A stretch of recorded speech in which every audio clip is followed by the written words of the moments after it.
Hello दोस्तों, तो आज मैं लेके आ गई हूँ जीएसटी रिफॉर्म 2.0। तो दोस्तों सोचिए, अगर आप एक छोटी सी कार खरीदने जा रहे हो, शोरूम वाले ने कहा सर गुड न्यूज, अब गाड़ी पे जीएसटी 28 नहीं सिर्फ 18 है। या फिर डॉक्टर के पास जा रहे हो, मेडिसिन का बिल 5% कम आए, क्या आपको खुशी होगी? बिल्कुल होगी भाई। और यही हो रहा है अब जीएसटी, अब 2025 के नए जीएसटी रिफॉर्म में। आज मैं आपको बताऊंगी कि क्या सस्ता हुआ, क्या महंगा हुआ और इसका क्या असर पड़ेगा हमारे पॉकेट पे, क्या होगा, हर चीज हम डिटेल में बात करेंगे। तो दोस्तों 2017 में जब जीएसटी आया था, एक ड्रीम के साथ आया था, वन नेशन वन टैक्स। लेकिन टाइम के साथ ना प्रॉब्लम बहुत शुरू हो गई, 4-5 अलग स्लैब्स, रिफंड डिले और कॉम्प्लिकेटेड कंप्लाइंसेस बहुत ज्यादा। लोग कंफ्यूज हो गए थे, क्या सस्ता है क्या महंगा है। इसीलिए अब गवर्नमेंट लेकर आ गई है जीएसटी 2.0, जिसको सिंप्लीफाइड, इजियर एंड ट्रांसपेरेंट है, जो सबको समझ में आएगी। मिडिल क्लास के लिए सबसे बड़ी खुशखबरी है guys. Small cars, bike, 3 wheelers अब 28 के बदले 18% जीएसटी पर। और ईवीज जो इलेक्ट्रॉनिक व्हीकल्स होते हैं, वो तो पहले से ही 5% पे चल रहे थे। तो सोचो, अब अगर नॉर्मल फैमिली कार लेना सोचे तो वो लाखों तक अपना खर्चा कम कर सकती है। और ईवीज तो पहले से ही कम 5% पे थे, तो ईवीज का तो सबसे ज्यादा डिमांड हाई होने वाला है, अभी डिमांड उसकी बढ़ने वाली है। अब हम यहाँ समझते हैं कि जो 3 स्लैब है किस पे लग रहा है। 5% इसेंशियल, जो हमारी डेली लाइफ में जरूरी है, 80% standard good and services, 40% luxury goods, cigarette, gutkha, SUV, ये सब चीजें मैं एक एक करके बात करूंगी। इसेंशियल अलग, 80% स्टैंडर्ड गुड्स एंड सर्विसेज में क्या आता है, 40% में कौन कौन से सामान आते हैं, किस पे 40%, 80%, 5%, सब कुछ आगे मैं डिटेल में बात करूंगी। तो ये सारी चीजें हैं दोस्तों। अब घर का खर्चा बहुत ही हल्का होने वाला है। आप सुनिए, एक एक चीजें आप ध्यान से सुनिएगा। पनीर, चीज, बिस्किट अब सिर्फ 5% जीएसटी में। रोटी, पिज्जा, बेस, ये सब बिल्कुल टैक्स फ्री, क्योंकि रोटी तो भैया हमारा डेली का काम है। अगर इसमें टैक्स लगेगा तो इंसान जीना छोड़ देगा, है ना।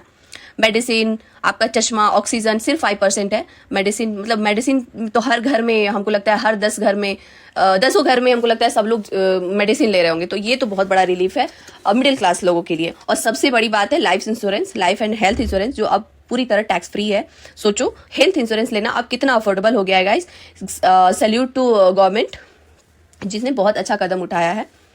स्लाइड अपने घर में एक नया टीवी या एसी लगाने का प्लान है आपका, तो गुड न्यूज है, अब इन सब पर जीएसटी 28 से गिर के 18% हो गया है। मतलब एकदम फेस्टिव सीजन में डिस्काउंट का डबल मजा। ओहो, अब घर की छत पर सोलर पैनल लगाना या वाइंड एनर्जी यूज करना और भी सस्ता हो गया है। जीएसटी 12% से गिरकर सिर्फ 5% हो गया है। इससे इंडिया के रिन्यूएबल एनर्जी ड्रीम को बूस्ट मिलेगा। सबसे बड़ी तो बात यहाँ पे है कि पेरेंट्स के लिए भी बहुत बड़ा रिलीफ है। नोटबुक, पेंसिल, मैप सब अब टैक्स फ्री है। बच्चों की पढ़ाई का खर्चा कम होगा। एजुकेशन और भी अफोर्डेबल बनने की तरफ एक स्टेप है गवर्नमेंट का। सैल्यूट द गवर्नमेंट, मैं बार बार बोल रही हूँ, उन्होंने बहुत ही अच्छा काम किया है। अब छोटे और बड़े दोनों बिजनेस के लिए सिस्टम इजी हुआ है। एक्सपोर्टर को 90% रिफंड ऑटोमेटिक मिल जाएगा। लो रिस्क बिजनेस को 3 दिन में रजिस्ट्रेशन मिल जाएगा। फ्रीलांसर्स जो फॉरेन क्लाइंट के लिए काम करते हैं, उन्हें एक्सपोर्ट का बेनिफिट मिलेगा। और डिस्काउंट और क्रेडिट नोट के लिए पेपर वर्क सिंपल हो जाएंगे। वाह, लेकिन पिक्चर में ट्विस्ट भी है गाइस। गवर्नमेंट को इससे 48,000 करोड़ का रेवेन्यू लॉस होगा। Oh my God. और जो लग्जरियस गुड्स है, सिगरेट, एसयूवी, उन पर 40% जीएसटी लग जाएंगे। Digital economic, e commerce business के लिए कंप्लायंसेस और स्ट्रिक्ट हो जाएंगे। ये चैलेंजेस है हमारे जीएसटी 2.0 का। शॉर्ट टर्म में गवर्नमेंट को रेवेन्यू लॉस होगा, फिस्कल डेफिशिएंट बढ़ सकता है, लेकिन लॉन्ग टर्म में डिमांड बूस्ट होगी। लोग ज्यादा खरीदेंगे और इकोनॉमिकली ग्रो करेगी गवर्नमेंट। स्टॉक मार्केट ने भी इस न्यूज को पॉजिटिव लिया है और ऑटो और कंज्यूमर ड्यूरेबल स्टॉक ऊपर गए हैं। अभी मैं एक और बात ऐड ऑन करना चाहूंगी। लोग कह रहे हैं कि इस बार बीजेपी की सरकार में कम सीटें आई थी, तो इसलिए गवर्नमेंट ये सब चीजें बेनिफिट जो भी दे रही है, इसलिए दे रही है कि हम अगले 5 साल के बाद फिर से अपना राज करें। वो कहीं जनता हमें हटा ना दे। ठीक है, हम सीट्स को लेके बोल सकते हैं कि चलो कम सीट आई थी बीजेपी की, तो उसकी वजह से हो सकता है कर रहे हो। लेकिन बात यहाँ पे ये है कि हम लोग इकोनॉमिकली बहुत डाउन चल रहे थे। अगर ये डाउन हो जाएंगे, वोट छोड़ो, भूखे मरने लगेंगे लोग, कंपनियां नहीं चलेंगी, कोई कंपनी बाहर से आएगी नहीं। तो ये सबसे बड़ा रीजन था। इकोनॉमिकली हम लोग बहुत डाउन जा रहे थे। शेयर मार्केट बहुत गिर रहा था। इस वजह से मार्केट में लोग खरीदना बंद कर दिए थे।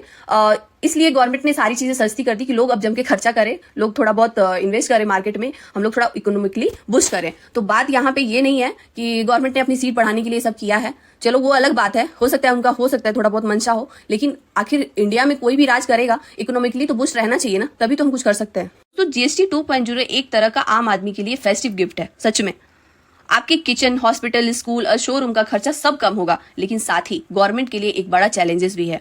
चलो देखते हैं ये चैलेंजेस कब तक वो सरवाइव कर पाते हैं।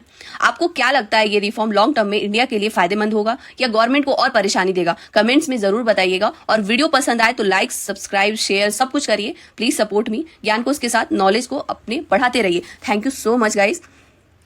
मिलते हैं नेक्स्ट वीडियो में।